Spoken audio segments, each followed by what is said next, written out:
A very good evening to you, ma'am. I am Puneet Deshwal from Honors Semester 7 of LLB 5-year program. Ma'am, the roll number is 180010450065. That is B, section B, roll number 33. Ma'am, the topic of my assignment is taxation and the Indian Constitution. I shall be dealing with all the major provisions regarding taxation as has been provided under the Indian Constitution. Ma'am, this assignment is segmented in various fragments, namely introduction, what is the definition of tax, what constitutes good tax structure, the taxation in India, and what is the constitutional distribution of power provided in the Constitution, and taxation. What are some major important constitutional provisions relating to the taxation in the Constitution? Ma'am, if we look at this Constitution, Indian Constitution, the structure appears to be federal structure. What it says that there are 3 levels of government. One is central level, state level, local level. Now, if we really need to look into that, what is the power of the central government or the state government to impose taxation? The same may be found under Schedule 7 of the Indian Constitution. That is, if you look at this Article 246(1), where this union list comes into picture, this Article 246(3), where the state list comes into the picture, and this Article 246 Clause 2, where the concurrent list comes into picture. And if we look at the residuary power of the central government, there has been explicit provision that where no provision for taxation has been provided, the central government may levy the tax. Now, as far as this third local government is concerned, we really need to look at 2 main important constitutional provisions, ma'am. Namely, this 243H, where it says power to impose taxes by and funds of the panchayat, and there is 243X, power to impose taxes by and funds of the municipalities. Ma'am, these both are 72nd and 73rd constitutional amendments, and we need to have a look at UP Panchayati Raj Act. And if I look at section 37 of UP Panchayat Raj Act, there comes this imposition of taxes and fees. Moreover, if we are studying the constitutional provisions, this Article 227 of the Constitution also comes into picture. Now, when I say what is the role of tax in any country, what I believe that all important social welfare projects, the government, because in the modern concept of this modern welfare state, we really need to look into that the state may have certain obligations, and those obligations can be only discharged out of the tax that is being levied by the state. Moreover, to maintain law and order, to maintain some minimum infrastructure, to provide basic health facilities. So because of all this, we require taxation system. Now, as I have already made very clear that if I look at Schedule 7, List 1, that now if we look at entries 82 to 92B of List 1, similarly if I look at entries 45 to 63, I am reading the entries, ma'am, for your kind reference. If I look at this Schedule 7, the third thing what it says, entry 97, again what it talks about, the residuary power of taxation, what I was earlier talking about. Here it comes, entry 82. Ma'am, this reads as taxes on income other than agricultural income, and we found provisions in this Income Tax IT Act. Ma'am, if I look at history of taxation in India, so this comes first 1860, what we have seen, Sir James William after mutiny of 1857, this comes into picture.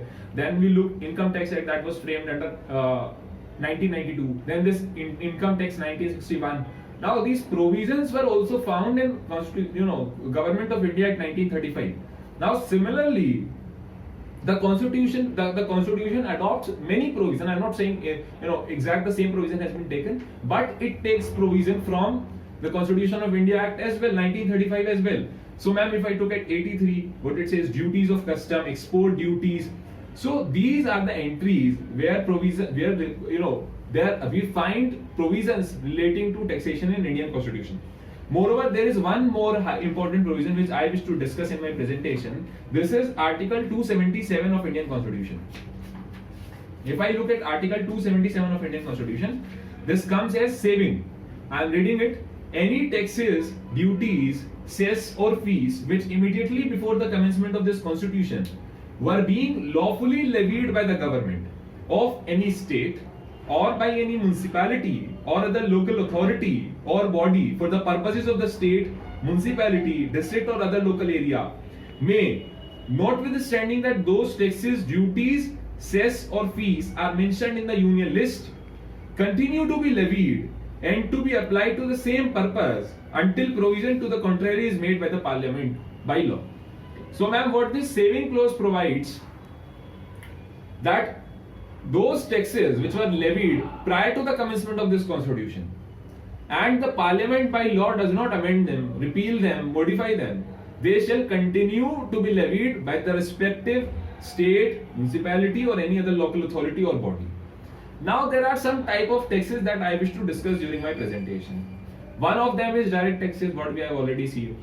This article 265 wherein comes into picture, which says the marginal note reads, taxes not to be imposed save by authority of law. Now ma'am, if I look here, if you look at this provision, I am reading the entire provision. No tax shall be levied or collected except by authority of law. So what is important is the authority of law, presence of, existence of a law. And when I say law, that means that the law as has been defined under Article 13 of the Indian Constitution, as has been interpreted by the Honorable Supreme Court, that law must be a valid law, it must be a law which is made by the parliament, law which is made by, or what I should say, a law which is enacted by a competent legislature. So executive cannot levy tax. Though they may collect tax, but only in accordance with the law. So the authority to collect tax is derived by, is derived from the constitution only after enactment of the statute, enactment of any law by legislature. Now if I look at indirect tax, ma'am, there are important provisions relating to indirect taxes. What are that, ma'am? There is a very clear distinction. Direct tax means which is being directly collected on the income or various sources. Now when I say indirect tax, what we have seen, ma'am, this GST, goods and services tax, that is a part of our part second of the syllabus. Now there is custom duty, if there is something import export, excise duty, we are imposing tax on production of things, service tax, tax on services, value added tax, one more structure that was added. And now this entire structure, if you look at this GST, so this comes into picture. So with this, ma'am, if you look at, so I would request your kind reference on page 6, 7, 8, 9. There has been explicit provision what I have discussed so far, that these are the provisions where we find provisions relating to taxation under the Indian Constitution.